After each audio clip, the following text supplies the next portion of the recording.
શિલ્પા શેટ્ટી અને રાજ કુંદ્રાના ત્યાં પણ દરોડા પડ્યા છે। આપને જણાવી દઈએ, સમાચાર મળી રહ્યા છે મુંબઈથી, જ્યાં શિલ્પા શેટ્ટી રાજ કુંદ્રાના ઘેર દરોડા પડ્યા હોવાના સમાચાર। પોર્નોગ્રાફી નેટવર્ક કેસમાં ઈડી દ્વારા કાર્યવાહી કરવામાં આવી હતી। ઓફિસમાં પણ તપાસ કરવામાં આવશે। આપને જણાવી દઈએ સમાચાર, શિલ્પા શેટ્ટી રાજ કુંદ્રાના ઘેર દરોડા પડ્યા છે, જ્યાં પોર્નોગ્રાફી નેટવર્ક કેસમાં ઈડીની કાર્યવાહી સામે આવી રહી છે।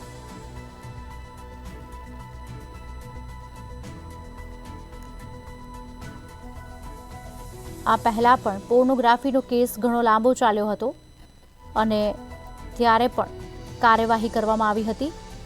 ઓફિસમાં પણ હવે તપાસ શરૂ કરવામાં આવશે। આપને જણાવી દઈએ, પોર્નોગ્રાફી નેટવર્ક કેસમાં ઈડી દ્વારા કાર્યવાહી કરવામાં આવી રહી છે।